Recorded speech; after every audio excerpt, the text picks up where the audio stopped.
Jadi untuk hari ini integer programming metode Gomori cutting plan untuk kasus seluruh variabel integer. Ya, ini adalah agenda yang akan kita bicarakan hari ini, bagaimana konsep dan bagaimana metode pengerjaannya. Nah, untuk menguasai integer linear programming, kita juga perlu mengetahui ya beberapa klasifikasi metode pemrograman integer linear. Yang pertama, ini adalah masalah pemrograman linear. Ini bila dilihat dari jenis variabel, maka yang pertama kita sebut sebagai integer variable. Jadi ini metodenya ada cutting plan dan branch and bound.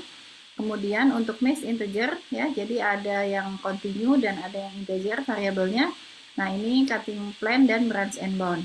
Kemudian ketiga, pure 0 dan 1 angkanya. Jadi 0 or 1. Nah, ini bisa diselesaikan dengan menggunakan cutting plan, branch and bound, dan balas method.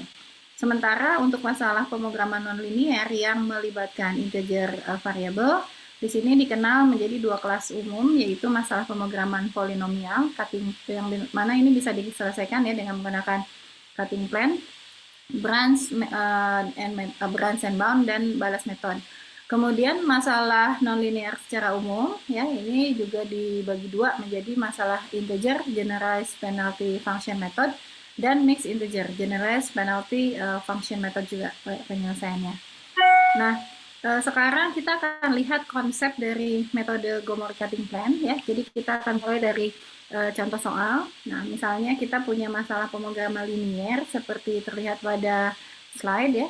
Namun ada pembatasan bahwa variabel yang harus kita selesaikan harus merupakan variabel integer gitu. Jadi ada tambahan selain x1 x2-nya non negatif, nah x1 x2-nya juga ini integer gitu ya. Nah, representasi grafisnya mungkin bisa dicoba-coba, ini gampang sekali ya. Masalah ini kan sejak SMA juga mungkin sudah tahu bagaimana menggambarkan daerah visibelnya gitu ya. Jadi yang 3x1 min x2 kurang dari sama dengan 12. Kemudian 3x1 ditambah 11x2 kurang dari 66. Begitu ya. Nah, kemudian ini dibuat level function dari fungsi objektif ini yang putus-putus ini mudah. Nah, daerah visibelnya itu inilah adalah daerah yang putih ini, gitu ya. Nah, namun yang kita perlukan gitu ya di sini setelah kita punya daerah yang grid yang putih, ini solusi yang harus kita diberikan itu harus integer. Jadi kalau misalnya digambarkan ya secara sederhana, kalau saya buat titik-titik potong untuk angka-angka yang yang bulatnya misalnya seperti itu ya, maka titik solusi yang boleh kita ambil itu adalah titik yang ini misalnya, jadi 0, titik 1 gitu ya, 2,2 ya, atau 1,2, 1,3 gitu ya. Pokoknya hanya titik-titik yang bulatnya saja gitu ya. Jadi kalau misalnya ini saya buat andaikan ini 1, 2, 3 gitu ya. Jadi ini pasangan titik yang diizinkan itu adalah pasangan titik angka-angka bulat. Gitu ya. Jadi misalnya 1, 1, 1, 2, 1, 3, 1, 4, 1, 5, 1, 6. Kalau 1, 6 berarti di sini mungkin di sini titiknya tapi dia tidak termasuk daerah visible. Nah, ini yang dimaksud dengan integer linear programming. Jadi setelah kita punya daerah visible gitu ya, daerah visiblenya continue, perpotongan antara sistem persamaan linear, atau juga kita boleh sebut ini namanya polyhedral gitu ya, polyhedral. Nah, namun karena ada batasan bahwa variabel yang harus diselesaikannya adalah variabel integer, maka secara geometris bisa digambarkan seperti ini. Jadi solusinya itu masih yang titik-titik pasangan titik yang angka-angkanya integer. Pertanyaannya adakah gitu ya, adakah di sini yang memaksimumkan gitu ya. Kalau misalnya di sini lihatnya kan maksimum yang tanpa integernya di sini, tapi ini berapa nih angkanya? Apakah dia integer? Kalau misalnya tidak integer berarti kita harus cari yang integer gitu ya. Nah, ini konsep dari integer linear programmingnya secara geometris. Kemudian ya, secara teoritis gitu ya, secara teoritis kita akan melihat ya bagaimana masalah ini diselesaikan dengan menggunakan pendekatan Gomori gitu ya. Artinya kan kita tidak bisa mengerjakan masalah ini langsung dengan menggunakan metode simplex yang kita ketahui, karena kita harus menangani variabel integer tadi. Nah, Untuk menyelesaikan masalah tersebut, maka pandang permasalahan pemrograman linear integer seperti pada layar gitu ya, bahwa kita memiliki minimumkan ini ditulis dalam bentuk skalar, summation dari CIXI untuk setiap I dari I sampai N, kemudian kendalanya juga ditulis dalam bentuk skalar, summation dari AIJ XIJ untuk setiap J 1 sampai M dan I dari 1 sampai N. Nah, di mana summation dari AIJ XIJ ini sama dengan BJ gitu ya. Kemudian X-nya harus X-nya harus non negatif dan integer. Nah, langkah pertama untuk penyelesaian masalah ini adalah menyelesaikan masalah di atas dengan mengabaikan keintegerannya, gitu ya. Jadi untuk menyelesaikan masalah ini, langkah pertama ini kita kerjakan dengan menggunakan metode simplex dan abaikan integernya. Jadi integernya seolah-olah tidak ada. Nah, tahap ini kita sebut sebagai relaksasi metode, ya, relaksasi step.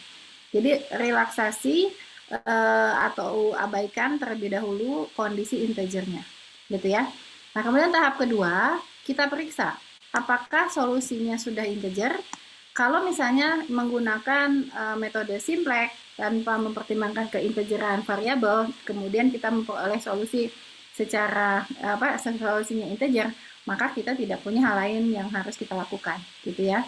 Nah, namun bila terdapat satu saja gitu ya solusi yang non integer, maka kita harus lakukan metode lain ya untuk menyelesaikan masalah ini supaya solusi yang kita miliki adalah solusi yang integer. Dalam hal ini diperlukan penambahan kendala yang disebut sebagai Gomori constraint, gitu ya. Jadi prinsipnya seperti itu. Mohon dipahami bahwa penyelesaian pemrograman linear langkah pertamanya adalah mengabaikan keintegeran variabel. Kerjakan atau selesaikan metode menggunakan metode simplex gitu ya. Nah, kita akan lihat bagaimana prinsip dan metode penentuan Gomori constraint ini ya. Kita akan lihat di slide selanjutnya. Nah, di sini di dalam tahap generating Gomori constraint, input pertama yang kita perlukan itu adalah tabel simplex optimal. Ya, tabel simplex optimal. Artinya kita sudah melakukan gitu ya, sudah menyelesaikan penyelesaian linear programming tanpa integer variabel tadi dan sudah memperoleh solusi optimal dari masalah tersebut. Nah, katakanlah tabel simplex optimalnya ini seperti yang terlihat pada layar ini. Jadi ini sudah kita peroleh semua variabel basisnya ya termasuk nilai F. Lalu solusi objektifnya adalah seluruh angka yang ada di kanan. Gitu ya. Jadi untuk variabel untuk penyelesaian metode simplex, kalau kita sudah memperoleh ya bentuk kanoniknya, pertukaran ini kan sudah bertukar nih ya. Jadi mungkin silahkan untuk bisa dilihat ya metode simplexnya. Nah, ini sudah optimal. Nah, untuk melanjutkan ya di sini terlihat bahwa kita akan bekerja dengan n buah variabel dan m buah variabel slack atau kendala. Nah, kemudian untuk solusi optimal variabel basisnya ini dinotasikan dengan xi, i-nya 1 sampai n. Kemudian variabel non basisnya yj ya. Yj itu y1 sampai j ya, ada n buah gitu. Nah, ini asumsikan tabel simplex optimalnya. Kemudian gitu ya. Di dalam penentuan Gomori constraint-nya ya kita harus menentukan variabel atau variabel basis mana ya, variabel basis mana yang nilainya memiliki fraksional terbesar ya. Nah, fraksional terbesar. Jadi lihat itu ya dari solusi optimal yang sudah diperoleh manakah yang nilai optimalnya dengan angka fraksional terbesar. Fraksional itu pecahan gitu ya, tapi misalnya ada yang setengah, ada yang 3/4, ada yang 9/10, mana yang paling besar? Pilihlah yang paling besar. Nah, misalkan variabel tersebut adalah xi. Nah, bila terdapat pecahan pada nilai fraksional ini, maka kita harus lakukan pemisahan ya, pemisahan antara angka integer dan angka fraksionalnya. Nah, ini misalkan ya ekspresi ya. Nanti untuk lebih jelasnya bisa kita lihat dari contoh, tapi karena saya mengajar untuk anak semester 7 nih sekarang, berarti kita akan mulai dari abstraksinya ya. Jadi konsep aljabarnya, penerapan analisisnya, baru nanti kita coba jelaskan dengan menggunakan contoh. Nah, jadi ini variabel yang kita pilih dengan fraksional terbesar ini harus kita tuliskan dalam sistem persamaan linearnya seperti persamaan nomor 1, di mana XI adalah BI kurangi sigma AIJ IJ gitu ya. Nah, kemudian BI-nya ini harus kita ubah penulisannya dalam dua bentuk, yaitu kita tuliskan sebagai BI topi ditambah dengan beta I gitu ya, BI topi ditambah beta I, di mana BI topi ini merupakan bagian integernya, sementara BI ini adalah fraksionalnya. Jadi misalnya kalau dikasih kita punya setengah, itu angka setengah, maka kita tulis dia sebagai 0 ditambah setengah gitu ya. Boleh ya? Nah, itu kan ini 0 ditambah setengah. Berarti ini yang BI topinya ya, jadi BI topinya itu adalah 0, sementara ini beta I-nya adalah setengah gitu. Nah, kemudian untuk koefisien AIJ juga sama. Kita tulis dalam dua suku, dua suku terpisah, yaitu AIJ topi ditambah alfa IJ. AIJ topi itu adalah bagian bulatnya, ya, bilangan bulatnya, sementara alfa IJ itu adalah bagian fraksionalnya. Nah, hanya ada syarat ya untuk beta I, ini dia harus positif gitu ya, harus positif, tidak boleh 0 gitu ya. Jadi beta I ini harus positif di antara 0 dan 1 ya, fraksional positif. Sementara alfa IJ ini diizinkan, dia merupakan pecahan non negatif. Kalau non negatif berarti masih memungkinkan dia bernilai 0 gitu ya. Jadi boleh aja nanti di sini mungkin tidak ada angkanya ya. Sehingga bagaimana analisisnya? Analisisnya mudah sekali ya, tinggal inputkan nomor 2 ke nomor 1. Ganti BI dengan BI topi ditambah beta I, kemudian AIJ diganti dengan AIJ topi ditambah alfa IJ gitu ya. Nah, jadi ini inputkan, kemudian kumpulkan gitu ya, kumpulkan bagian yang fraksionalnya dan bagian yang integernya. Ini kan tadi kita udah sebut ya, bahwa beta I itu fraksional, alfa I juga fraksional. Maka kita kumpulkan bagian yang beta I dikurang sigma AIJ YJ gitu ya, sementara di ruas kanan itu adalah XI dikurangi beta I topi ditambah dengan sigma dari alfa IJ topi YJ gitu. Ya, ini cuma substitusi biasa. Sampai di sini ada yang mau ditanyakan? Ya, jadi ini kita sedang developing new constraint gitu ya. Jadi kalau di dalam optimisasi, kalau ada kondisi yang tidak bisa kita selesaikan, bisa alternatifnya adalah membuat kendala baru. Jadi kita sedang membuat kendala baru ya. Oke, kalau tidak ada pertanyaan, mudah-mudahan jelas ya. Ini juga nanti direkam, nanti saya upload juga di live ya. Kita lanjut dulu ke slide selanjutnya. Jadi sudah kita punya persamaan 3 ya. Nah, selanjutnya ya, perhatikan gitu ya, bahwa karena kita sedang mengkondisikan bahwa permasalahan kita ini inginnya solusi yang integer, maka semua variabel XI dan YJ ini harus integer ya. Sehingga bagian yang tadi sudah kita pisahkan ya sebagai ruas kiri, yaitu yang ini ya, beta I dikurangi alfa IJ YJ, ini harus nilainya integer. Nah, kita akan analisis nih bagaimana keintegeran dari ruas kiri ini. Nah, perhatikan alfa IJ adalah pecahan non negatif dan YJ adalah integer non negatif. Jadi yang ini non negatif, yang ininya juga non negatif ya. Dengan demikian gitu ya, untuk alfa IJ YJ yang positif gitu ya, jadi yang positif maka berlaku seperti ini. Betul tidak? Jadi kalau misalnya saya punya angka beta I tadi dikurangi dengan ya suatu angka yang positif, ini positif ya karena dia non negatif, dan ini YJ-nya juga non negatif, sehingga perkalian antara alfa I, J, Y, J itu positif. Jadi beta I itu adalah pecahan antara 0 dan 1. Kalau dia dikurangi oleh suatu angka yang positif, maka dia lebih kecil dari beta I. Betul tidak? Ini kan beta I kurangi sesuatu, pasti dia lebih kecil atau sama dengan beta I. Kapan dia sama dengan? Kalau sigma alfa I, J, Y, J ini 0, tepat 0, maka dia sama dengan. Tapi kalau sigma alfa I, J, Y, J ini lebih besar dari 0, maka jelas ruas kiri pasti lebih kecil dari beta I. Ya. Sementara tadi kita sudah batasi kondisinya bahwa beta I ini harus lebih kecil dari 1. Ya. Oke ya, silakan. Anda sudah kuliah pengantar analisis, sudah kuliah analisis real, sudah lulus analisis real. Yang ini logika inputting persamaan saja ya. Kemudian yang namanya analisis biasanya itu yang dianalisis. Gimana kalau bilangannya positif, negatif, 0 gitu ya. Ini juga termasuk ya. Nah, jadi ini kita sudah punya kondisi nomor 5. Artinya bisa kita pastikan ya bahwa nilai dari beta I kurang sigma alfa I, J, Y, J itu pasti lebih kecil dari 1. Gitu. Ada pertanyaan? Ya, oke. Mudah-mudahan bisa diikuti.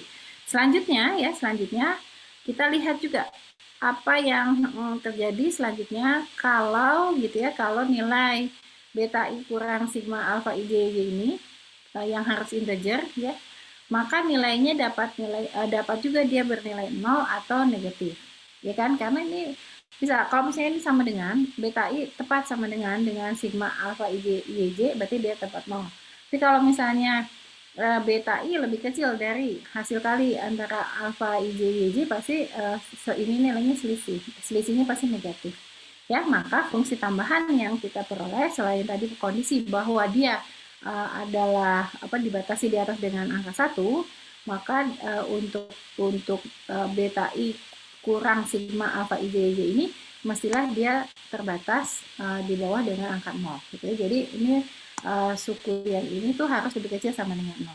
Nah, dengan demikian ya, karena dia bisa dikatakan dia lebih kecil sama dengan 0, maka kita tinggal melakukan penambahan slack variabel pada persamaan 6 ya. Jadi kalau misalnya ini saya buat sama dengan, artinya kan kalau dibuat sama dengan jadi beta I gitu ya dikurang sigma alfa I J dikali YJ gitu ya. Untuk dia menjadi sama dengan kan kita harus tambahkan SI gitu. Ya, tambahkan SI sama dengan 0. Lalu kita pindahkan. Artinya ini tinggal pindahkan aja karena ini angkanya pindahkan ke sebelah kanan, maka diperolehlah nomor 7. Nah, nomor 7 inilah yang disebut sebagai Gomori constraint gitu. Ya. Nah, ini adalah bagaimana kita mendevelop kendala tambahan. Jadi barangkali nanti siapa tahu ya ada yang mengerjakan tesis, mengerjakan disertasi gitu atau mengerjakan skripsi ya. Nah, ini kondisinya kurang bagus, tambahkan kendala. Generate dengan cara seperti ini. Oke. Nah, kemudian setelah kita memperoleh kendala Gomori tadi gitu ya, kendala Gomori yang sudah kita miliki, maka sekarang kita lihat prosedur perhitungannya. Nah, prosedur perhitungannya setelah kita miliki kendala Gomori tadi, itu cukup menambahkan satu baris tambahan ya, ini SI gitu ya, di mana SI ini adalah statement dari kendala Gomori tadi. Inputkan variabel basis tambahan SI gitu kan, di mana ya dia merupakan perkalian hanya dengan YJ tadi kan ya, berarti dikalikan dengan alfa I1, alfa I2 dan seterusnya sampai YN. Kemudian di ruas kanannya itu adalah negatif beta I ya. Cuma ini harusnya di sini saya tambahkan juga satu lagi, di sini adalah SI ya. Jadi di kolomnya harus saya tambahkan di sini SI ya. Nah, SI tadi dia oh sorry di sini kayaknya harusnya sudah ada. Oh, tapi belum ya. Jadi oke, ditambahkan saja. SI berarti di sini nanti nilainya adalah 1 gitu ya, seperti itu. Nah, dengan menggunakan penambahan Gomori cutting plan Gomori constraint ini, selanjutnya proses tabel ini dengan menggunakan tabel simplex, tabel simplex lagi ya, metode simplex. Tapi di sini lihat sesuai dengan pertanyaan siapa yang mulai bertanya itu? Safa ya. Nah ini kemarin bertanya gimana caranya kita untuk bisa mendeteksi ya ke invisibilitas ya. Nah jadi ini dideteksi dengan ruas kanan yang nilainya negatif gitu ya, ruas kanan yang nilainya negatif. Nah jadi ketika ruas kanannya negatif ini otomatis kita tidak bisa mengerjakan soal ini langsung gitu ya dengan menggunakan langsung dengan menggunakan metode simplex biasa. Maka kita akan menggunakan metode dual simplex ya. Lalu dual simplex ini sudah diperkenalkan kembali. Oke. Selanjutnya ya, nanti mungkin untuk lebih jelas kita akan lihat contoh soal ya. Nah, selanjutnya prosedur perhitungannya seperti apa gitu ya. Nah, ini tadi sudah disebutkan ya bahwa pada tabel 1 semua Y 0, kemudian ada Gomori constraint di mana SI sama dengan min beta I negatif ya. Maka ini ciri khas dari invisibilitas. Ini berarti bahwa solusi pada masalah awal tidak memenuhi kendala baru. Untuk memperoleh solusi optimal yang baru dan memenuhi kendala baru, maka dual simplex dapat digunakan. Setelah memperoleh solusi optimal baru, periksa apakah solusi yang diperoleh merupakan solusi integer atau bukan. Jika solusi baru adalah integer, maka prosesnya dihentikan. Ya, seperti itu. Nah, kemudian catatan nih, ada catatan untuk metode Gomori all integer ini ya. Jika tidak ada solusi integer yang visible untuk masalah primal awal, hal ini dapat dideteksi dengan menandai keadaan tak terbatas unbounded untuk masalah dualnya. Kemudian aplikasi dari metode dual simplex dalam hal menghilangkan invisibilitas nomor 7 adalah ekuivalen dengan mengganti solusi visible awal menjadi solusi optimal integer. Kemudian metode ini memiliki kelemahan yang serius ya karena terkait dengan pembulatan error yang muncul pada perhitungan. Kemudian untuk memperoleh solusi LP awal dimulai dengan solusi visible basis dan tentukan kelanjutannya dengan memperbaharui solusi basis. Nah, jadi dari uraian di atas sih sebenarnya memang kendala Gomori ini masih memiliki banyak kekurangan. Sehingga nanti di depan akan kita revisi atau kita update dengan menggunakan branch and bound ya. Namun secara teoritis memahami Gomori cutting plan sangat diperlukan untuk generating kendala baru ya. Oke, baik. Nah, saatnya kita akan mencoba memahami dengan cara yang lebih mudah, yaitu dengan menggunakan solusi dari soal gitu ya. Nah, sekarang tugasnya adalah ini soalnya. Semua kan sudah mendownload ya atau sudah melihat di akun masing-masing. Ini soalnya. Sekarang saya ingin semua bisa gitu ya memahami tabel optimal ini. Ini adalah penyelesaian tanpa mempertimbangkan integer variable dengan menggunakan metode simplex biasa. Gitu ya. Ini yang harus dikuasai oleh semua. Bagaimana caranya masalah ini diubah menjadi tabel simplex gitu ya. Nah, di sini yang perlu kita pahami itu adalah bagaimana sebelum kita mentransformasi ke dalam tabel ini menuliskan ulang ya masalah yang terlihat di layar ini dengan sebagai bentuk kanonik gitu ya. Nah, bentuk kanoniknya seperti apa? Kita akan coba buat nih. Ini kan sudah kita punya ya. Ini tulisannya. Oke. Nah, ini dua kendala pertama biasanya untuk menentukan bahwa dia adalah bisa kita tulis dalam bentuk kanonik, maka kita tulis dulu variabel yang terakhirnya ya. Jadi ini integernya kita neglect gitu ya, kita abaikan. Jadi kita punya 3x1 min x2 tambah x3 sama 12, kemudian 3x1 ditambah 11 x2 tambah x4 sama dengan 66. Nah, kita olah dulu yang bawah atas ini ya, jadi fixed-nya. Biasanya kita sebut ini adalah F ya. Nah, untuk pengerjaan metode simplex biasanya kita mempertahankan koefisien yang negatif, karena pada algoritmanya kita akan mencari nilai C yang paling negatif, sehingga yang ini kita tulisnya sebagai min 3x1 ya, min 4x2 gitu ya. Di sini dibuat satu ruas ya, tambah F sama dengan 0. Nah, gitu ya ini. Nah, kemudian ya, kita harus mengenali mana yang disebut basis variabel dan mana yang non basis variabel. Seperti saya sampaikan kemarin, ketika kita menentukan basis, carilah variabel yang muncul hanya satu kali di setiap barisnya. Jadi dalam hal ini, yang disebut sebagai basis variabel ini adalah X3, X4, dan F. Gitu. Kenapa? Karena X3 hanya muncul di baris pertama dan koefisiennya 1. Kemudian X4 ini juga hanya muncul di baris ke-2 dan koefisiennya 1 juga, gitu ya. F juga sama, dia hanya muncul pada baris ketiga dan koefisiennya 1. Nah, sehingga kalau misalnya kita tulis secara aljabar bahwa bentuk kanonik itu harus kita tulis dalam bentuk seperti ini nih. AX ditambah YI kali ditambah identitas ya, ini matriks identitas kali Y, ini B-nya. Maka A-nya mana? Nah, jadi untuk masalahnya ini A-nya adalah, matriks A-nya adalah 3, min 1, gitu ya. 3, 11, kemudian min 3, min 4, ya. Ini sorry, 11 ya. Lalu ini X yang terlibatnya X1, X2, ya, ditambah, nah ini matriks identitas, diagonalnya 1 semua, dan ada 3 variabel, berarti ini identitasnya 3 kali 3, kemudian variabel yang terlibatnya adalah X3, X4, dan F, ya. Nah ini yang disebut dengan bentuk kanonik. Kemudian ruas kanannya nilainya adalah 12, 66, dan 0. Ya, ini dalam bentuk matriks kanonik.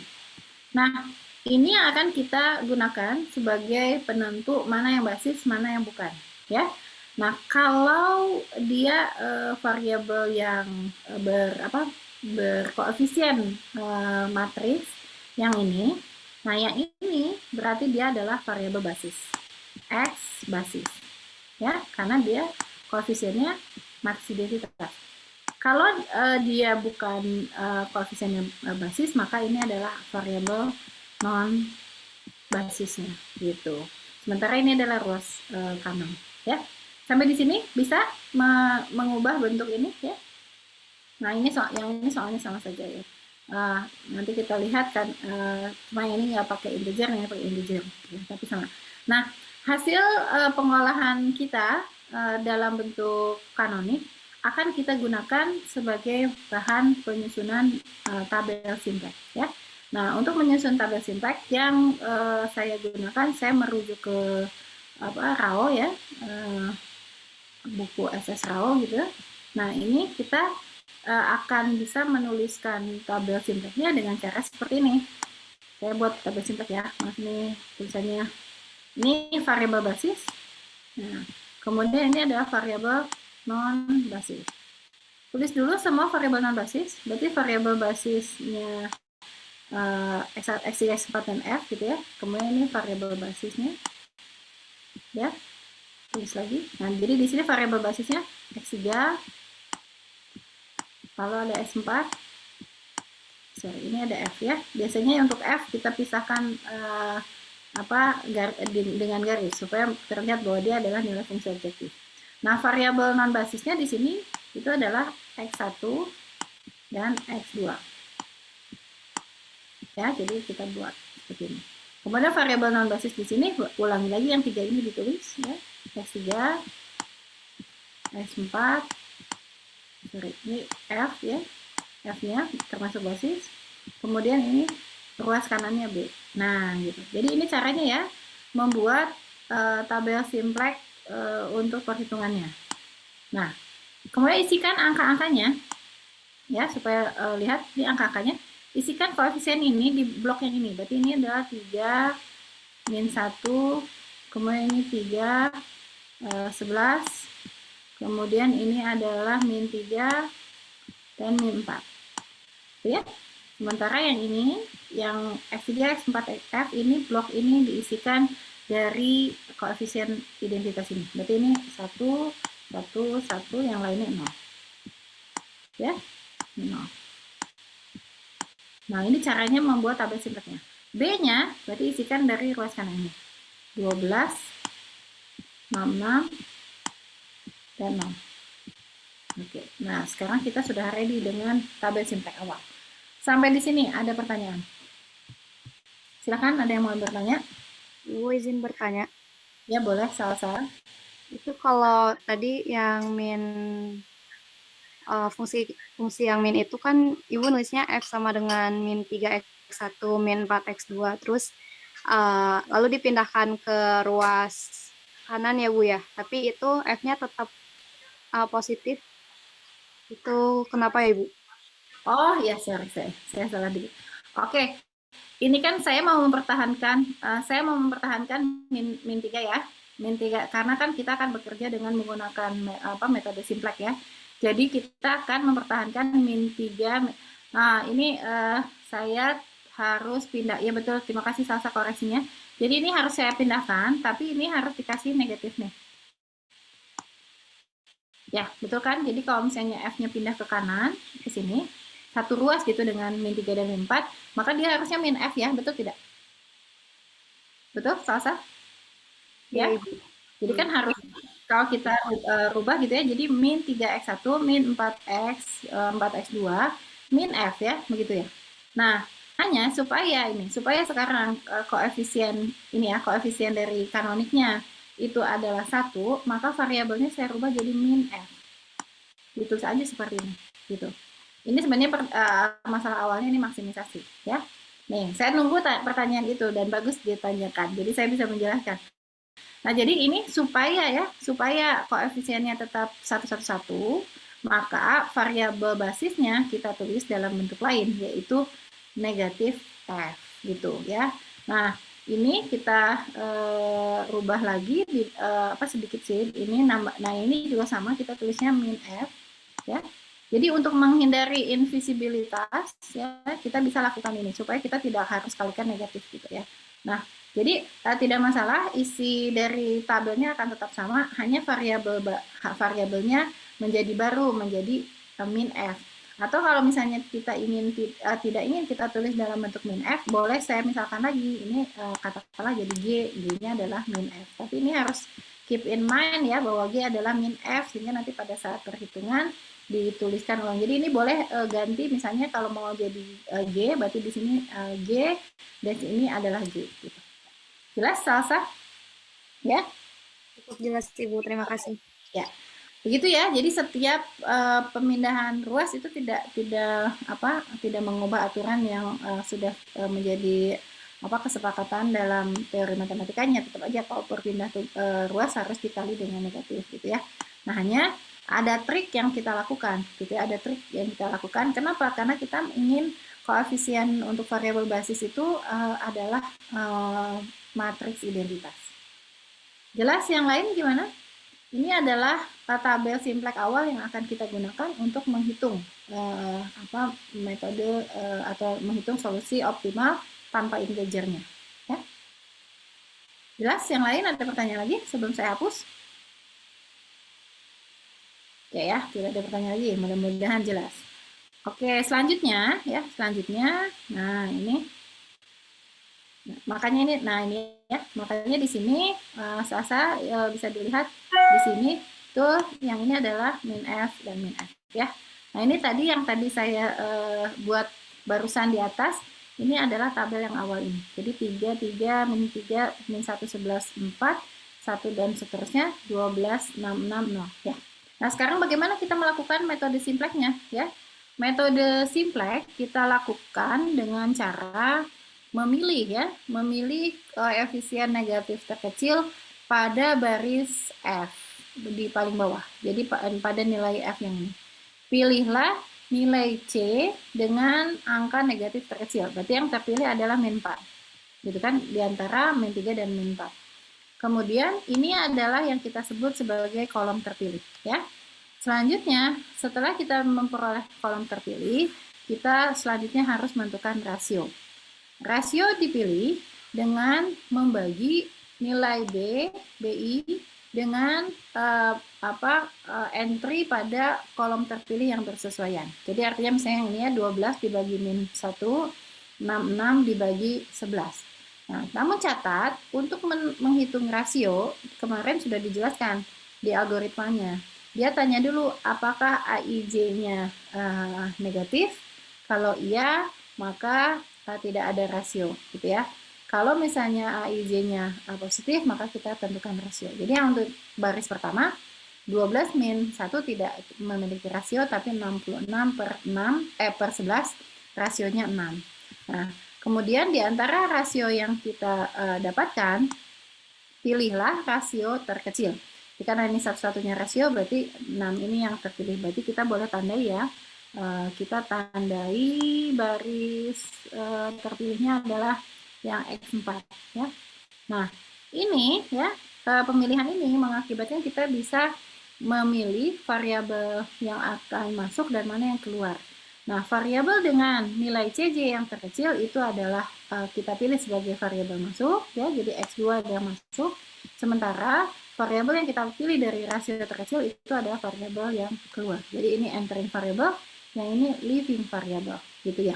Nah, artinya pada tabel selanjutnya X4 diganti oleh X2. Jadi makanya ini tulis dengan X2. Sampai sini apakah ada yang mau bertanya? Ya, menentukan entering dan leaving variable. Oke. Kalau ada pertanyaan, kita lanjutkan. Tadi sudah bisa kita menentukan ya entering dan leaving variable. Selanjutnya, irisan antara kolom terpilih dan baris terpilih adalah pada angka 11. Nah, angka 11 inilah yang harus kita lakukan operasi pivot atau operasi baris elementer ya pada aljabar. Caranya, kita harus membuat 11 ini menjadi angka 1, sementara angka-angka lain pada kolom yang terpilih nilainya menjadi 0. Ya, itu mah udah jagoan lah kalian semua ya mengerjakan ini. Caranya gimana? Berarti baris yang X2 ini harus dibagi dengan 11 ya, supaya yang 11 ini menjadi 1. Berarti kan 3 per 11, 11 per 11, 0 per 11, 1 per 11, 0 per 11, 6 per 11 ya, 66 per 11, jadi 6. Sementara yang ini harus jadi 0. Gimana caranya? Berarti operasi yang harus kita lakukan pada baris yang pertama itu adalah ya yang ini nih. Row 1 pada pada iterasi ke 0 ke 0 di atas ya harus ditambah dengan sebenarnya gimana caranya? Ini saya kasih ini aja. Pada tabel ke 0 ini harus ditambah gitu ya R2 pada iterasi ke 1 ya. Artinya untuk mendapatkan angka 0 ini kita lakukan adalah min 1 ditambah 1 gitu kan. Min 1 ini adalah row 1 pada tabel ke 0. Sementara 1 yang ini itu adalah row baris kedua, row 2 pada tabel ini. Jadi ini min 1 tambah 1 jadi 0 kan. Lakukan semuanya ke seluruh baris. Ini juga sama yang ini. Berarti di sini 3 dikurangi atau 3 ditambah 3 per 11. Gitu ya. Kemudian ini ya 1 ditambah 0. 11 ditambah jadi ini 1 tambah 0. Kemudian ini ya 0 ditambah 1 per 11 ya, dapatnya 1 per 11 dan semuanya. Ya, prinsip itu mah udah tahu lah ya bagaimana membuat pivotingnya. Jadi yang ini juga sama, yang baris ketiganya, yang ini juga harus jadi 0. Gimana caranya? Min 4 jadi 0, berarti min 4 yang ini harus kita lakukan operasinya adalah R3 iterasi ke 0 gitu ya. Ini kan min 4 ya, berarti ditambah 4 kali ya R2. Nah, ini operasinya harus dikenakan terhadap R2-nya. R2-nya karena dia udah nilainya 1. Ya.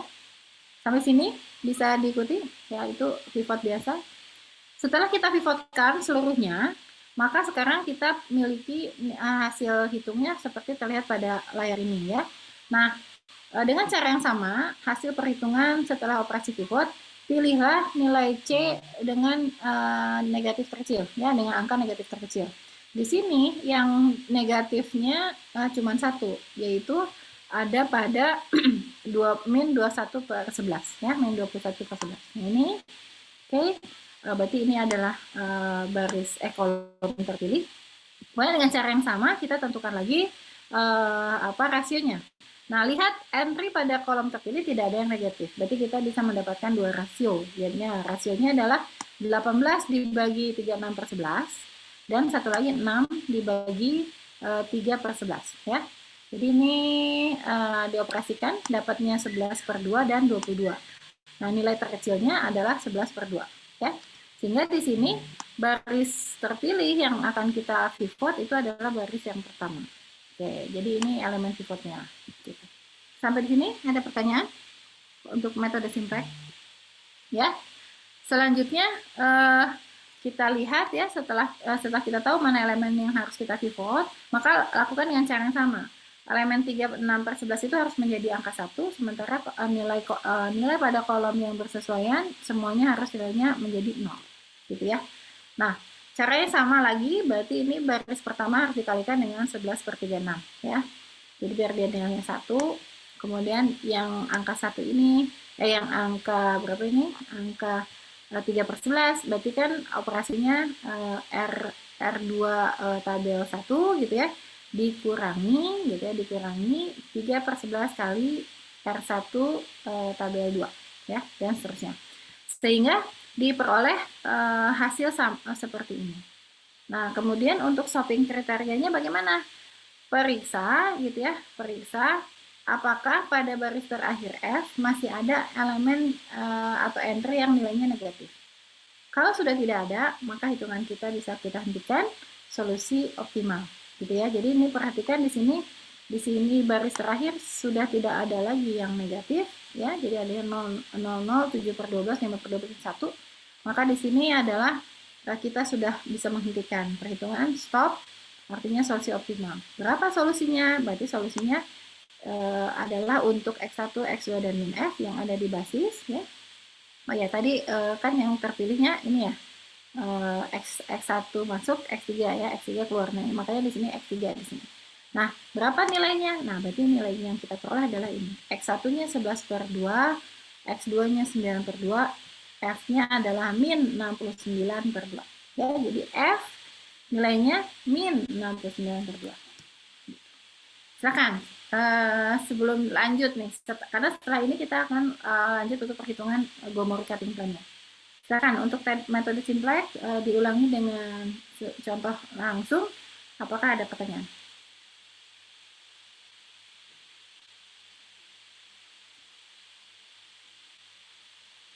Jelas sudah saya. Oke, ya ini kan mengulang ya, jadi harusnya oke jelas ya. Oke, baik.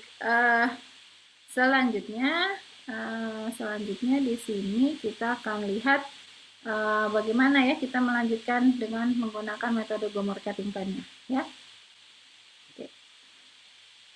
Nah, kita pindahkan dulu barisnya. Nah, sekarang untuk Gomori cutting plan ya, kita akan evaluasi dari hasil tabel simplex optimalnya.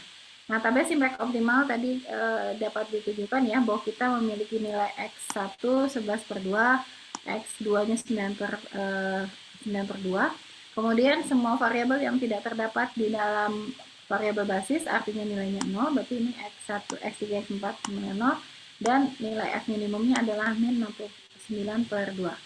Untuk menentukan Gomori cutting plan, karena tadi permintaannya kan X1, X2-nya harus integer gitu ya, maka kita lakukan penambahan atau pendefinisian terlebih dahulu untuk kendala Gomorinya ya. Nah, di sini kendala Gomori itu adalah dipilih dari fraksional terbesar. Nah, fraksional terbesar yang kita bisa pilih di sini adalah 11 per 2 ya. Nah, sehingga 11 per 2 ini harus ditulis dalam bentuk lain. Nah, perhatikan untuk bisa menulis dalam bentuk 11 per 2 kurang ini, perhatikan baris yang kita bersesuaian dengan X1 ya. Jadi caranya seperti ini. Perhatikan ya pada tabel simplex akhir ini baris yang bersesuaian dengan X berapa ini? X1 ini adalah yang ini ya. Nah, gitu. Nah, kalau kita lihat di sini, ya pada prinsipnya ini adalah sama dengan. Ya, sama dengannya itu adalah yang B ini. Berarti ini artinya yang ini sebenarnya X1 ditambah gitu ya. Jadi ini penambahan sini. X1 kan yang ini ya. Koefisiennya 1 untuk X1. Berarti ini X1 ditambah 11 per 36 X3 ditambah 1 per 36 X4 ya, sama dengan 11 per 2. Nah, gitu kan? Jadi ini sama dengan ini. Bisa diikuti ya bahwa X1 ini boleh ditulis secara lengkap dalam bentuk penjumlahan perkalian dan penjumlahan perkalian dengan koefisiennya gitu ya. Jadi dapatnya ini. Betul ini ya? Nah, kalau kita tulis dalam bentuk X1 saja, maka X1 itu sama dengan, gitu ya, ini kan boleh ditulis menjadi X1 sama dengan, nah ini tinggal operasikan 11 per 2 kurang, nah kurang ini, gitu ya, kurang 11 per 36, nah ya, 11 per 36 X3 dikurangi 1/36 X4. Nah, ini yang disebut sebagai bentuk yang tadi kita dalam bentuk abstraknya ya, bahwa XI sama dengan BI kurang sigma AIJ YJ. Nah, tapi kalau misalnya kita breakdown dari tabel, kita perlu dapatnya seperti ini. Ada pertanyaan? Ibu izin bertanya, Ibu. Ya. Jadi kalau misalnya untuk masalah ini kan tadi solusinya tidak integer, Ibu. Tapi kalau misalnya solusinya sudah integer, berarti tidak perlu Gomori lagi, Ibu. Betul. Ibu, terima Tepat kasih. sekali, ya, tepat sekali Gideon. Jadi seperti tadi di step di atas ya, karena ada statement integer gitu ya pada permasalahannya, maka kita tuju adalah solusi integer. Begitu kita relax ya, kita abaikan keintegeran variabel, tapi ketika kita menghitung, kita langsung mendapatkan variabel integer, berarti tentu saja Gomori tidak perlu kita lakukan. Stop di sana, gitu ya. Misalnya ini kita dapatnya 11, 9 gitu ya, ya sudah gitu. Tapi sekarang kita sedang bahas bagaimana kalau variabelnya tidak bulat, ya. Tapi itu tadi highlight yang sangat penting, betul. Jadi kalau misalnya kita sudah benar-benar mendapatkan integer, stop aja gitu, ya, tidak perlu didefinisikan lagi Gomorinya. Oke, saya kembali ke sini. Untuk pendefinisian X1 sudah jelas ya, dan bagaimana kita pindahkan ruasnya gitu sehingga kita peroleh seperti yang didefinisikan dalam uraian yang tadi saya bahas ya. Oke ya, kita lanjutkan dulu. Nah, jadi yang barusan saya jelaskan itu adalah bagaimana penjelasan untuk mendapatkan yang ini ya, betul ya, mendapatkan yang ini. Nah, selanjutnya ya, apa yang harus kita lakukan, yaitu kita harus mendefinisikan ulang gitu ya, setiap koefisien menjadi bagian integer dan bagian non-integernya. Misalnya yang 11 per 2 ini harus kita tulis dalam 5 ditambah setengah, misalnya seperti itu. Berarti di sini kan, nah ini ya, 5 ditambah setengah. Karena dia 11 per 2. B1 adalah 11 per 2, berarti bagian bulatnya 5, bagian tidak bulatnya setengah. Kemudian yang ini A11 ya, atau A11 yang ini ya, ini nilainya 11 per 36 ya. Berarti kita harus tulis dia dalam bentuk, nah ini A11 topinya 0 dan A11-nya alfa 1-nya adalah 11 per 36. Yang ini juga sama, min sepertiga 6, sepertiga 6. Jadi jangan sampai salah ya. Yang kita perhatikan itu adalah koefisiennya tanpa tanda dari persamaannya. Karena kan bentuk umum yang kita miliki itu ada XI sama dengan BI gitu ya. Kurangi ini sigma AIJ ya, AIJ YJ ya, YJ. Jadi yang kita perhatikan itu AIJ-nya. Ini tanda bawaannya gitu ya. Berarti kan yang kita lihat di sini A11-nya itu bukan min 1/36, tapi bukan min 11/36, tapi 11/36. Yang ini juga sama, 1/36 gitu ya. Nah, gitu ya. Tapi kalau misalnya saya dapatkan di sini ada tanda yang plus di sini, ini ininya plus gitu ya. Nah, hasil operasinya tadi, maka baru yang ini adalah negatif gitu. Bisa diikuti ya? Oke. Nah, kemudian untuk menentukan Gomori constraint-nya, kita tidak perlu mengurai yang tadi analisisnya, karena kalau analisisnya itu kan untuk menjamin saja ya gitu ya, bahwa kita bisa menyatakan dia sebagai select variable gitu.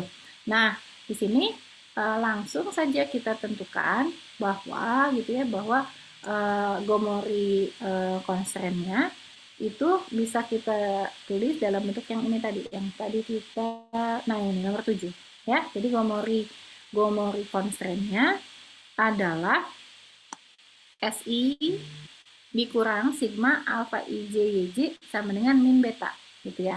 Jadi di sini kita kurangkan SI dengan bagian fraksionalnya dikalikan dengan variabel non basis sama dengan bagian yang fraksional dari dari bilang solusinya gitu ya. Jadi seperti ini. Sehingga kalau kita gunakan yang tadi berarti langsung ya, ini kan karena kita baru select yang pertama, berarti S1 dikurangi, nah ini tadi A1-nya adalah 11/36 ya, 11/36 gitu ya, per 36 Y1 gitu kan, kurangi 1/36 Y2 ya sama dengan, nah ini min BI-nya tadi setengah ya, ya 5/2 ya, berarti ini min setengah. Nah ini yang disebut dengan Gomori cutting planning untuk masalah kita gitu ya. Jadi yang tadi analisis untuk alfa betanya tidak dilakukan, kita langsung untuk menentukan Gomori insertkan, karena yang kita perlukan datanya itu adalah bagian fraksional dari solusi dan juga bagian fraksional dari koefisien sukunya gitu ya. Sudah jelas sampai sini cara mendapatkan Gomori constraint-nya? Oke, mudah-mudahan jelas ya. Kalau sudah jelas, maka selanjutnya kita sudah memiliki kendala baru nih. Nah, kendala barunya itu yang barusan kita sebutkan ya, bahwa kita miliki ini adalah, nah ini ya, S1 min 11/36 Y1 min 1/36 Y2 sama dengan min setengah. Nah, ini diinputkan ke dalam tabel simplex yang optimal tadi. Nah, ditambahkan di baris terakhir ya, variabel basis barunya adalah S1. Kemudian inputkan koefisiennya sesuai dengan ini. Jangan lupa tambahkan juga pada kan di sini kan di heading yang di atas kita harus men-state semua variabel non basis yang variabel yang terlibat, berarti S1, S2, Y1, Y2, min F dan S1. Nah, S1-nya tambahkan. Nah, untuk koefisiennya yang terlibat hanya pada koefisien Y1 dan Y2. Ya, kemudian inputkan. Jadi ini Y1-nya min 11/36, yang ini min 1/36, kemudian F-nya tidak ada pada baris yang nomor 9 ini, yang ada S koefisien 1, kemudian ruas kanannya min setengah. Ya, oke, baik. Nah, kemudian setelah ini, baru kita lakukan perhitungan lagi dengan metode simplex. Tapi seperti tadi disampaikan, ruas kanan ada negatif, ini ciri-ciri invisibilitas. Maka sebaiknya kita gunakan metode simplex alternatif. Boleh pakai Big M, boleh pakai 2 fase. Tapi sebagaimana sudah disampaikan, Big M masih nanti biasanya jawabannya tetap memiliki huruf M yang kita sendiri tidak tahu berapa M itu. Kemudian untuk 2 fase itu artinya penambahan variabel invisibilitas yang biasanya tidak sedikit, sehingga mengakibatkan jumlah variabel yang membengkak. Nah, sehingga disarankan untuk menyelesaikan dengan dual simplex. Nah, dual simplex ini ada keuntungannya, yaitu kita tidak usah mengubah tabel optimal ini gitu ya. Hanya cara kerjanya berbeda dengan simplex biasa. Yang biasanya kita pilih dari baris paling bawah, sekarang kita pilih dari kolom paling kanan. Jadi biasanya dari koefisien fungsi objektif, sekarang kita pilih dari nilai RHS, ruas right hand side ya, ruas kanannya. Nah, contohnya seperti yang terlihat pada slide, maka dengan menggunakan metode dual simplex, langkah pertama, pilihlah nilai BI dengan angka negatif terkecil. Itu ya. Berarti di sini negatif terkecilnya adalah min setengah, karena yang lainnya positif. Kita pilih, kemudian ya, untuk baris yang terpilih, tandai semua entry yang angkanya negatif. Jadi angka yang ini dengan yang ini. Ya. Selanjutnya tentukan rasio. Ya. Bagaimana caranya menentukan rasionya?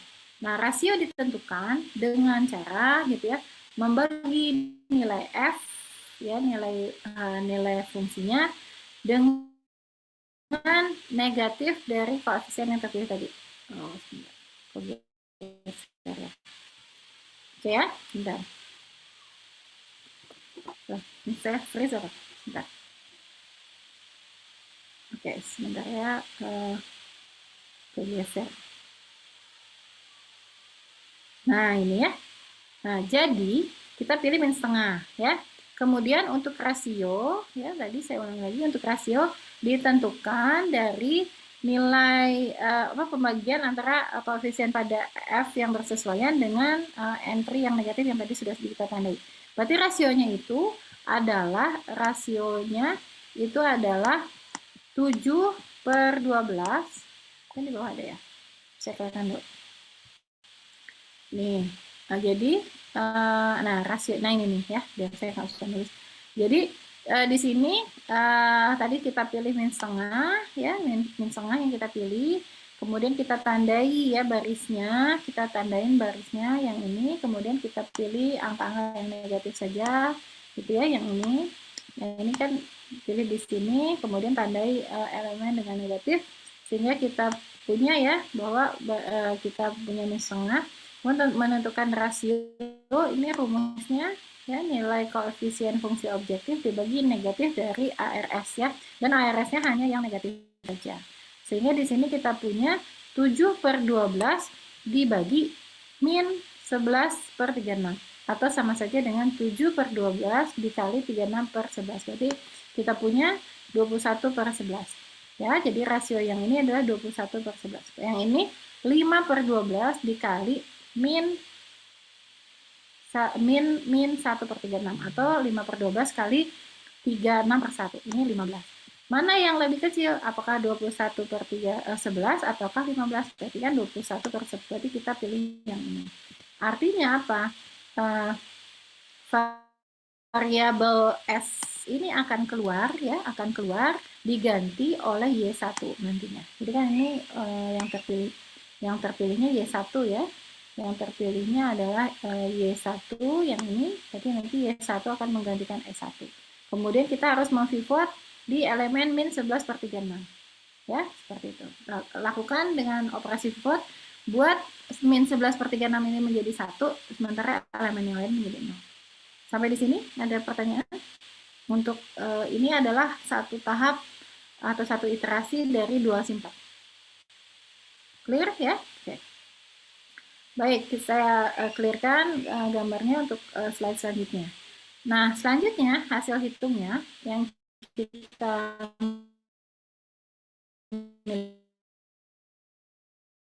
miliki adalah seperti ini ya, hasil hitung menggunakan dual simplex jika ruas kanan tidak ada lagi yang nilainya negatif ya. Jadi lihat ruas kanan ini sudah tidak ada lagi yang negatif. Berarti kita boleh hentikan perhitungan kita, gitu ya.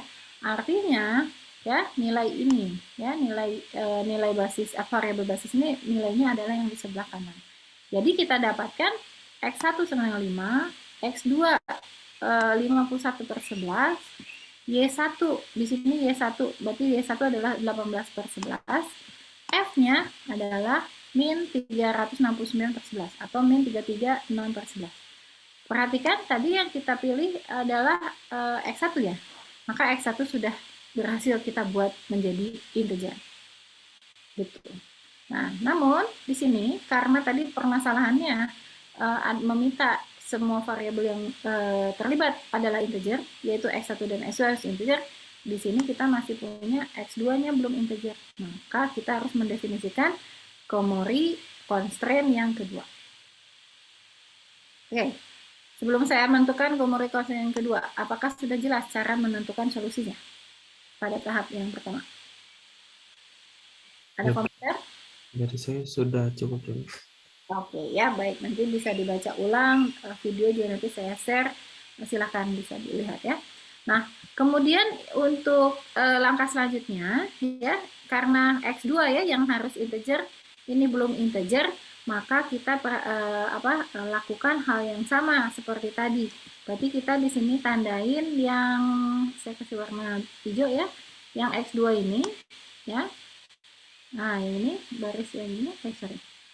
Ya, baris yang X2 ini, itu, maka kita bisa tulis X2, nah ini X2 ini 1 ya, X2 ditambah 1/11 Y2, gitu kan, dikurangi, ya, 3/11 S1 sama dengan 51/11, gitu ya. Jadi ini kalau misalnya mau ditulis di sini ya, lihat koefisiennya ya, X2 ini kan koefisiennya 1, ditambah 1/11 Y2 gitu kan, dikurang 3/11 S1 sama dengan 51/11 gitu.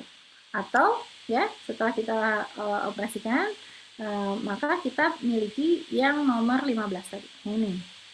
Nah, 15 ini. Ya. Jadi di sini 5/11 min 1/11 Y2. Nah, lihat ini posisinya Y2 ya. Y2, kemudian yang ini plus ya, plus 3/11 S1. Sampai sini oke ya, untuk menentukan Gomori cutting plate penentuan variabel selanjutnya. Ya. Oke, saya clear dulu ya. Oke, biar geser. Nah, seperti ini. Selanjutnya, maka di sini kita sudah bisa menentukan nih, ya, menentukan beta alfa dan betanya, ya. Berarti di sini ya untuk masalah ini beta I-nya mana? Berarti beta I-nya kan tadi 51 ya, ini kan 51/11 ya. Berarti di sini ambil yang ini ya, 51/11 itu pecahannya 7/11. Berarti dia negatifnya. Kemudian gitu ya, untuk bagian yang ini min 1/11 kan bisa kita tulis 0 ya, 0 plus 1/11, makanya ini 1/11 ya, gitu. Sementara yang ini ya, ini juga sama, kita tulis sebagai 0 ya, 0 min 3/11, tapi jadi plus. Nah, jadi saya punya nih sekarang solusi atau constraint Gomori yang kedua adalah nomor 16. Dengan cara yang sama ya, tapi saya titip ya, mohon ini catatan sudah diberikan lengkap, maka tolong pelajari bagaimana mendapatkan S2 ini. Ya, caranya sama seperti tadi. Ini sengaja sudah tidak diurai lagi dari 15 ke 16 ya. Tidak diurai lagi tadi betanya ya, beta 2 B2 topinya nggak dituliskan di sini. Tapi tugas semuanya untuk mengecek ya. Oke, sekarang sudah kita miliki constraint Gomori 2. Selanjutnya ya, inputkan yang tadi itu, inputkan ke dalam tabel optimal yang terakhir ya. Nah, di sini ya tinggal diinputkan S2-nya sekarang gitu. S2-nya diinputkan di sini. Gitu diinputkan, kemudian lakukan operasi atau dual syntax yang sama gitu ya, dengan cara memilih ya. Ini juga sama. Ini sudah mulai ada yang hidden di sini. Mohon dicek gitu ya, seperti itu. Nah, di sini silahkan sebenarnya ada yang terlewat nggak?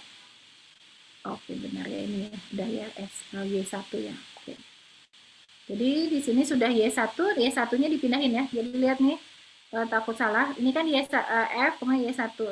Nah, kita boleh karena dia SPL berarti posisi barisan boleh dipindahin ya, supaya nilai fungsi objektifnya selalu berdekatan dengan Gomori concernnya, maka kita pindahkan Y1 ke atas F, ke atas min F, dan di bawah S2 ya.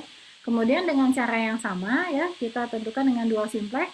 Karena ada nilai beta negatif ini, maka dual simplexnya kita kenakan pada baris terakhir. Kemudian sama seperti tadi, kita hanya memperhatikan entry negatif dari setiap baris yang kita tandai. Artinya di sini kita sudah pilih min seper11, artinya S2 akan diganti oleh Y2 gitu ya. Oke. Selanjutnya operasi pivot juga dilakukan di mana? Operasi pivotnya dilakukan di min seper11 ini gitu. Selanjutnya operasi pivot lakukan dengan cara yang sama ya, dan hasil hitungnya mohon dicek apakah ini sudah benar ya. Nah, ini hasil hitungnya setelah dipivotkan di ruas kanan sudah tidak ada lagi yang negatif, sehingga kita bisa menentukan solusinya. Nah, solusinya sudah bisa kita lihat bahwa X1-nya 5, X2-nya 4, Y1-nya 1, ya, Y2 nggak ada, berarti Y2 0, S2-nya 7, F-nya min 31. Nah, kemudian cek soal. Soal tadi menyatakan bahwa kita harus menentukan bahwa X1, X2 integer. Apakah X1, X2 sudah integer? Sudah. Ya. Bagaimana kalau misalnya kasusnya di sini Y1-nya dan S-nya tidak integer? Tidak apa-apa. Karena yang harus integer itu adalah X1 dan X2. Sementara Y1 dan Y1 itu adalah set variable, S2 itu Gomori variable. Gitu. Oke. Nah, ini sudah lengkap nih contohnya untuk penyelesaian dengan menggunakan dua simplex. Jadi saya sekaligus ya memberikan contoh untuk penyelesaian simplex dan dua simplex yang minggu lalu ditanyakan ya. Nah, jadi mohon pelajari baik-baik karena di slide ini sudah dilengkapi dengan perhitungan bertahap termasuk dari konversi kanonik ke tabel simplex awal, kemudian perhitungan satu demi satu, itu tahap demi tahap. Oke, sampai di sini ada yang mau ditanyakan? Ya, sisanya referensi. Nanti latihannya akan saya berikan ya. Nah, ini yang disebut sebagai Gomori cutting plan dengan all integer constraint ya. Jadi caranya seperti ini. Kalau all integer prinsipnya adalah selesaikan relaksasinya, kemudian pada tahap Gomorinya harus dilakukan pemilihan fungsional terbesar pada variabel yang akan diubah. Kemudian lakukan penentuan Gomori constraint, penyelesaian dengan metode dual simplex, kemudian tentukan semua ya Gomori constraint dari variabel yang harus menjadi integer. Ini harus semua variabel karena ini adalah kategorinya all integer gitu ya. Oke, ada yang mau ditanyakan?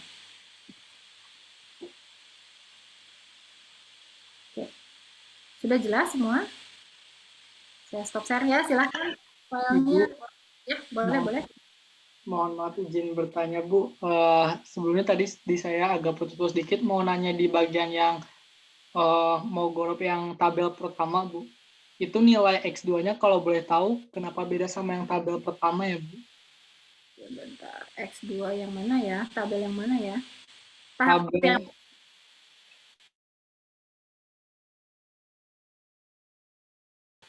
Nggak saya share lagi.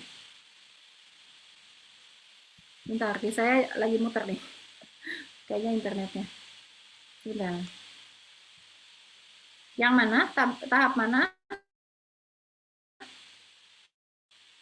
Dalam penentuan variabel. Halo? Siapa tadi yang bertanya? Saya mohon maaf, Bu, di saya agak putus-putus. Di yang iterasi hasil terakhirnya itu kan yang X2-nya dapatnya 0, 1, 0, min 12, min 12, 9/2. Tapi di yang Pomogorov yang pertama, di nilai min F-nya itu di X2-nya 0 kalau nggak salah. Nah yang ini kan di min F-nya tuh dapat min 1/12, tapi yang di bawahnya jadi 0. Iya, maaf, maaf. Ini kayaknya kegeser satu deh. Yang ini. Nanti saya akan perbaiki ya. Ini nih, ini biasanya. Ini kan ada yang ini maksudnya ya. Tabel Ya, itu. terakhirnya. Yang ini. Ya, ini sepertinya kegeser satu nih. Kegeser satu ini kan 0, 1, 0 ya. Nah, ini mestinya min 1/12, min 1/12 yang biasanya yang nolnya ini di sini. Karena di tabel yang sebelumnya kan sudah 0. Ini salah ngopi aja kayaknya ya. Nanti saya perbaiki ya. Baik, terima kasih banyak. Gitu. Oke. Nanti ke sininya sih udah benar nih. Ini lihat nih. Yang ini ya. Min 1/12/12 nya. Ya. Gitu. Nah, ini. Betul tuh, ini F-nya udah ini. Soalnya kalau misalnya posisinya seperti ini kan ini akan mengubah bentuk ini kayaknya ini kan ya ini kayaknya saya salah kopasnya. Oke, terima kasih ya. Jadi terlihat ini yang ini ya. Itu yang ini ya, tabel yang ini kan, yang sebelum optimal yang pertama ya, di tabel optimal pertama ya. Iya, betul. Oke, terima kasih ya. Ya, tapi tidak mengubah yang lainnya ya. Yang ini hanya salah kopas aja. Ini kan saya pakai latex saya ngerjainnya, jadi kayaknya ini ke apa tidak terhapus 1N gitu, 1N jadi geser ke 1. Oke. Tapi yang lainnya bagaimana? Yang penting sekarang adalah bisa mengulang, bisa memahami pengulangan pemahaman metode simplex, dual simplex, kemudian sekarang Gomori cutting plan-nya. Ya. Oke, ada lagi pertanyaan yang lain? Baiklah, kalau misalnya tidak ada pertanyaan, saya mau memberikan latihan sampai jam 10 ya. Seperti tadi saya sampaikan, mohon izin sebentar saya akan post dulu. Saya akan post dulu soalnya di regular live. Kemudian nanti semua boleh mengerjakan soalnya. Sebentar ya. Boleh yang lain istirahat dulu 5 menit sampai sambil saya mempost soalnya.